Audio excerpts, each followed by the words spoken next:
السلام علیکم ناظرین، آپ دیکھ رہے ہیں پس منظر ٹی وی۔ ناظرین، آج ہم روزانہ کی خبروں سے ہٹ کر ایک الگ فیچر بنا رہے ہیں، اور اگر آپ ایک دل رکھنے والے انسان ہیں تو یقیناً یہ فیچر آپ کو رلا دے گا۔ وہ نہایت دیانتدار انسان تھا۔ یہی وجہ ہے کہ جب بم دھماکے میں ان کی شہادت ہوئی تو ان کے گھر والوں نے مجھے کہا کہ ہمیں صرف شہید کا موبائل فون ملا ہے، اس کا دیگر سامان پولیس چوکی سے لے آئیں۔ اور جب اس کے کمرے میں سے سامان ڈھونڈا تو کپڑوں میں سے ایک پرچی ملی جس پر اس نے اپنے ذمے ایک قرض لکھ رکھے تھے۔ وہ پرچی دیکھ کر چوکی پر موجود پولیس اہلکار پھوٹ پھوٹ کر رونے لگے۔ یہ الفاظ ہیں لوئر دیر کے ایک پولیس کانسٹیبل حشمت ہاشمی کے، جن کے بچپن کے دوست اور class fellow head constable Saif Ullah اب اس دنیا میں نہیں رہے۔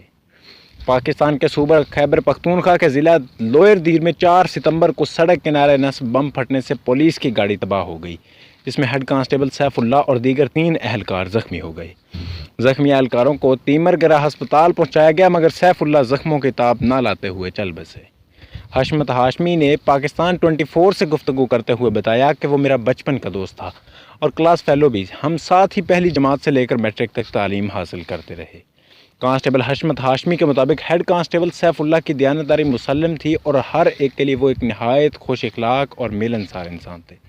1 اپریل 1999 کو دیر کے علاقے لکمان بانڈا خیل میں پیدا ہونے والے سیف اللہ نے دسمبر 2010 میں پولیس سروس جوائن کی۔ انہوں نے سوگواران میں بیوہ، 2 بچے اور ہزاروں چاہنے والے چھوڑے۔ جب ان کی شہادت ہوئی تو تعزیت کے لیے ان کے گھر گیا۔ ان کے گھر والوں نے بتایا کہ سیف اللہ کی میت کے ساتھ صرف ان کا موبائل فون لایا گیا تھا، دیگر سامان اور ان کی نشانیاں پولیس چوکی پر ہی ہوں گی۔ چونکہ آپ نے وہیں جانا ہے تو جو بھی چیزیں ہوں لے کر آئیے گا۔ حشمت ہاشمی نے کہا کہ سیف اللہ کے ذمہ زیادہ تر قرضے ادا شدہ تھے، تاہم وہ ان کے سامنے ادا شدہ لکھنا بھول گیا تھا یا اس کو اتنی مہلت نہ مل سکی۔ چوکی پر موجود 2 پولیس اہلکاروں نے کہا ہمیں اس نے قرض واپس کر دیا تھا اور باقی اب ہمیں چاہیے نہیں۔ سیف اللہ کے سامان سے برآمد ہونے والی پرچی میں اس نے 60 روپے کا قرض بھی لکھ رکھا تھا جو ساتھی اہلکار اعجاز الحق کا تھا۔ فرحان دکاندار کے 300 روپے بھی واجب الادا تھے جو انہوں نے اب لینے سے انکار کر دیا۔ سب سے زیادہ قرض 5000 لکھا تھا جس کے سامنے احمد زیب کا نام لکھا۔ یہ شہید سیف اللہ کے کزن ہیں جن کا کہنا ہے کہ ان کو رقم واپس کی جا چکی تھی۔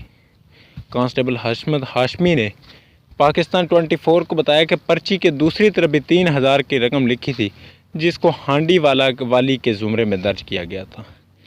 یہ وہ رقم ہوتی ہے جو پولیس اہلکار آپس میں خرچ ملا کر ایک ساتھ ہانڈی روٹی کرتے ہیں اور پھر ادائیگی کرتے ہیں۔ 30 سالہ سیف اللہ 4 بھائیوں میں سب سے چھوٹے بیٹے تھے۔ اس وطن عزیز پر ایسے لوگ قربان ہو گئے، لیکن کیا کیجیے اس معاشرے کا کہ ہم پولیس کا ایک رخ تو دیکھتے ہیں لیکن ایسے شہداء کو فراموش کر دیتے ہیں۔